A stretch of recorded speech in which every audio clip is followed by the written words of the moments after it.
નમસ્કાર, news point ગુજરાતમાં આપની સાથે હું છું હિના। તો નજર કરીશું મહત્વના સમાચારો પર। હવામાન વિભાગની આગાહી અનુસાર આજે રાજ્યમાં બેવડી ઋતુનો અનુભવ થઈ શકે છે, તો સાથે જ આગામી 5 દિવસ તાપમાન યથાવત રહે તેવી સંભાવના વ્યક્ત કરવામાં આવી છે। વેસ્ટર્ન ડિસ્ટર્બન્સના કારણે વાદળછાયું વાતાવરણ રહે તેવી પણ આગાહી કરવામાં આવી છે। તાપમાન સામાન્ય કરતાં વધુ નોંધાય તેવી પણ હવામાન વિભાગ દ્વારા આગાહી કરાઈ છે। હવામાન વિભાગની આગાહી અનુસાર આજે અમદાવાદ, ભરૂચ, ભાવનગર, બોટાદ, દેવભૂમિ દ્વારકા, નર્મદા, પોરબંદર, વડોદરા સહિતના જિલ્લાઓમાં 20 ડિગ્રી ન્યૂનતમ તાપમાન રહે તેવી શક્યતા છે। તો સાથે જ અરવલ્લી, બનાસકાંઠા, દાહોદ, મહીસાગર, મહેસાણા, પાટણ, સાબરકાંઠા સહિતના જિલ્લાઓમાં 17 ડિગ્રી ન્યૂનતમ તાપમાન રહે તેવી સંભાવના છે। આ ઉપરાંત અમરેલી, આણંદ, જામનગર, જૂનાગઢ, કચ્છ, ખેડા, પંચમહાલ, સુરેન્દ્રનગર, તાપી સહિતના જિલ્લાઓમાં 19 ડિગ્રી ન્યૂનતમ તાપમાન રહે તેવી શક્યતાઓ હવામાન વિભાગ દ્વારા વ્યક્ત કરવામાં આવી છે। વાત કરીએ સુરતની, તો સુરત જિલ્લામાંથી વધુ એક આગની ઘટના સામે આવી છે। સુરત જિલ્લામાં ઓલપાડ તાલુકાના પરિયા ગામે ભીષણ આગ લાગી હતી। ગામ પાસે મહેક ઇન્ડસ્ટ્રીઝમાં ભીષણ આગ લાગી હોવાની માહિતી સામે આવી રહી છે। કંપનીના બિલ્ડિંગના 3જા માળે આગે વિકરાળ સ્વરૂપ ધારણ કર્યું હતું, જે બાદ સમગ્ર મામલાની જાણ થતાં જ ફાયરની 3 ટીમ ઘટનાસ્થળે પહોંચી હતી। ફાયરની ટીમે સખત મહેનત બાદ આગ પર કાબુ મેળવી લીધો હતો, જેથી કોઈ જાનહાનિ કે નુકસાનના સમાચાર સામે આવ્યા નથી। જોકે આગ લાગવાનું કારણ હજુ પણ અકબંધ છે।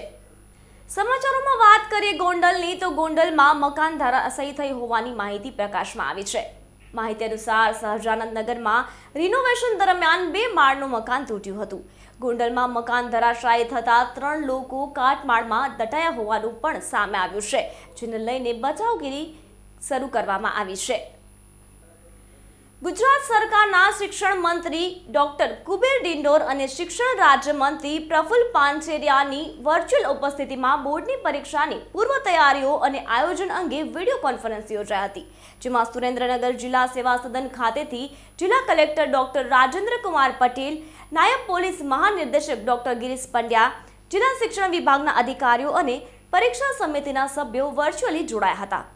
સમીક્ષા કરીને માર્ગદર્શન આપવામાં આવ્યું હતું। આગામી તારીખ 27મી ફેબ્રુઆરીથી બોર્ડની ધોરણ 10 અને ધોરણ 12 સામાન્ય પ્રવાહ તેમજ વિજ્ઞાન પ્રવાહની પરીક્ષાઓ શરૂ થવા જઈ રહી છે, જેમાં પરીક્ષાઓના રાજ્યવ્યાપી આયોજન અને તૈયારીઓ અંગે વિદ્યા સમીક્ષા કેન્દ્ર ગાંધીનગર ખાતે આયોજિત વિડીયો કોન્ફરન્સમાં ઉપસ્થિત મહાનુભાવો દ્વારા આયોજનની સમીક્ષા કરી માર્ગદર્શન પૂરું પાડવામાં આવ્યું હતું।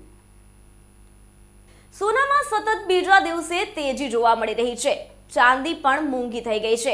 આજે 20 ફેબ્રુઆરી 2025ના રોજ સોનાની કિંમતમાં ફરી વધારો જોવા મળ્યો છે। દેશના મોટા શહેરોમાં 24 કેરેટ સોનાની કિંમત 87,599 રૂપિયાથી વધુ છે। તે જ સમયે 22 કેરેટ સોનાની કિંમત 80,301 રૂપિયાની ઉપર ટ્રેન્ડ થઈ રહી છે। આ સાથે આજે ચાંદીના ભાવમાં મોટો ઉછાળો આવ્યો છે। સમાચારોમાં આગળ વાત કરીએ જામનગરની, તો જામનગરમાં ગમખ્વાર અકસ્માત સર્જાયો હતો। મળતી માહિતી અનુસાર ઠેબા નજીક મોડી રાત્રે કાર પલટી જતા એક યુવાનનું મોત નીપજ્યું હતું। કાર ચાલકે સ્ટીયરિંગ પરથી કાબુ ગુમાવતા અકસ્માત સર્જાયો હતો। આ અકસ્માતમાં એક યુવાન ગંભીર રીતે ઘાયલ થયો હતો, તો એક યુવાનનું કરુણ મોત નીપજ્યું હતું। ગંભીર રીતે ઘાયલ યુવાનને હોસ્પિટલ ખાતે ખસેડવામાં આવ્યો છે। સમગ્ર ઘટનાની જાણ થતાં પોલીસ ઘટનાસ્થળે દોડી આવી અને વધુ તપાસ હાથ ધરી છે।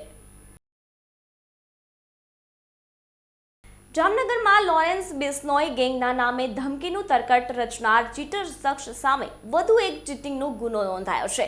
તામિલનાડુના વેપારી પાસેથી રૂપિયા 31.8 લાખનો બ્રાસ અને કોપરનો માલ મંગાવી હાથ ખંખેરી લેતા ફરિયાદ નોંધવામાં આવી છે। પંચકોશી બી ડિવિઝન પોલીસ મથકમાં રૂપિયા 31.8 લાખના ચીટિંગનો વધુ એક ગુનો નોંધવામાં આવ્યો છે।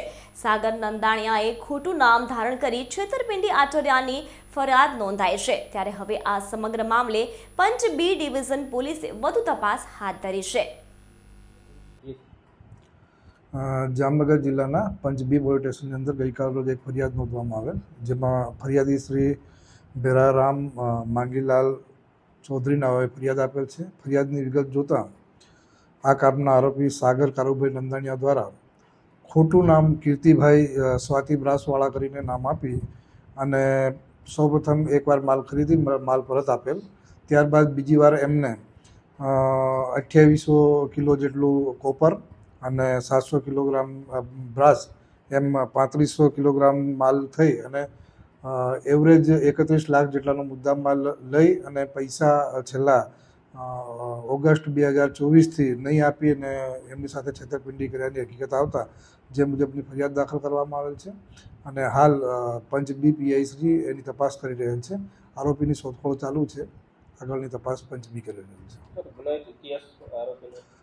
આરોપી સાગર કારુભાઈ નંદાણીયા સામે અગાઉ પણ આવી રીતે જ છેતરપિંડીના 2 થી 3 ગુનાઓ દાખલ કરેલ છે અને તેમાં એમની ધરપકડ પણ કરવામાં આવેલ છે. સમાચારોમાં આગળ વાત કરીએ નડિયાદની, તો નડિયાદમાંથી સિટી બસને લઈને મહત્વના સમાચાર સામે આવી રહ્યા છે. મહાનગરપાલિકામાં ફક્ત 47 દિવસમાં સિટી બસોના પૈડા થંભી ગયા છે, જ્યારે ગત 25 December 2024 4 city bus number plate વગર જ નડિયાદ શહેરમાં શરૂ કરવામાં આવી હતી. મહેસાણાની એજન્સી દ્વારા બસોનું રજીસ્ટ્રેશન ન કરાતા આરટીઓએ મનપાને નોટિસ ફટકારી છે. વર્ષો બાદ નડિયાદને મળેલ સિટી બસની સેવા 47 દિવસમાં ફરી એકવાર છીનવાઈ ગઈ છે. જોકે મહાનગરપાલિકાએ એજન્સીને નોટિસ આપી તાત્કાલિક બસોનું પાસિંગ કરાવી પાછી બસો શરૂ કરવાનું કહ્યું છે. અન્ય જગ્યાએ બસોનું પાસિંગ કરાવેલું હતું, જે રિમૂવ કરી ફરી પાસિંગ કરાવવાની કાર્યવાહીને લઈને વિલંબ થયો છે. ફરી એકવાર સિટી બસ દોડવામાં હજુ 2 અઠવાડિયા જેટલો સમય લાગશે તેવું ડેપ્યુટી મ્યુનિસિપલ કમિશનર દ્વારા જણાવવામાં આવ્યું છે. આરટીઓએ મનપાને નોટિસ આપી સિટી બસ અંતર્ગત વાહનોના રજીસ્ટ્રેશનનો પણ ડેટા માંગ્યો છે. છોટાઉદેપુર જિલ્લાના ક્વાંટ તાલુકા ખાતે આદિવાસી સંસ્કૃતિ અને પરંપરાની ઝાંખી કરાવતા ભાતીગઢ ક્વાંટના ગીર મેળા 2025ની જિલ્લા કલેક્ટર ગાર્ગી જેને નોડલ અધિકારીઓ સાથે મુલાકાત લીધી હતી. 3 લોકો કાટમાળમાં દટાયા હોવાનું પણ સામે આવ્યું છે, જેને લઈને બચાવગીરી શરૂ કરવામાં આવી છે. ક્વાંટ ખાતે ગેરૈયાઓની ટુકડીઓ અને પ્રજાના પ્રવેશ, ફનફેર અને વાહન પાર્કિંગ વ્યવસ્થા, ખાણીપીણીના સ્ટોલની વ્યવસ્થા, મહાનુભાવોની બેઠકની વ્યવસ્થા, મુખ્ય બજાર, બસ સ્ટેન્ડના આસપાસના વિસ્તારનું કલેક્ટરે નિરીક્ષણ કર્યું હતું. ગીરમેળાના રૂટ પ્રમાણે નોડલ અધિકારીઓને પ્રાથમિક સુવિધાઓ માટે જરૂરી સૂચન અને માર્ગદર્શન કર્યું હતું. જિલ્લા વિકાસ અધિકારી સચિન કુમાર, વહીવટદાર કલ્પેશ કુમાર શર્મા સહિત ગીરમેળા 2025ના નોડલ અધિકારીઓ ઉપસ્થિત રહ્યા હતા. નજર કરીએ દાહોદ પર, તો દાહોદના નસીરપુર નજીક દૂધી નદીમાંથી મૃતદેહ મળી આવ્યો હોવાની માહિતી સામે આવી છે. દૂધી નદીમાંથી કહોવાયેલી હાલતમાં પાણીમાં તરતો યુવકનો મૃતદેહ મળી આવતા સમગ્ર પંથકમાં ખળભળાટ મચી ગયો છે. આસપાસના લોકોને સમગ્ર ઘટનાની જાણ થતાં પોલીસને જાણ કરવામાં આવી હતી, જે બાદ પોલીસ અને ફાયર બ્રિગેડના જવાનો તાત્કાલિક ધોરણે ઘટનાસ્થળે પહોંચ્યા હતા. પોલીસ અને ફાયર બ્રિગેડના જવાનોએ મૃતદેહને નદીમાંથી બહાર કાઢ્યો હતો. પોલીસે મૃતકની ઓળખ માટેની કાર્યવાહી હાથ ધરી છે. તો હાલ સમાચારમાં બસ આટલું જ. વધુ સમાચારો અને અપડેટેડ ન્યૂઝ માટે જોતા રહો ન્યૂઝ પોઈન્ટ ગુજરાત. નમસ્કાર.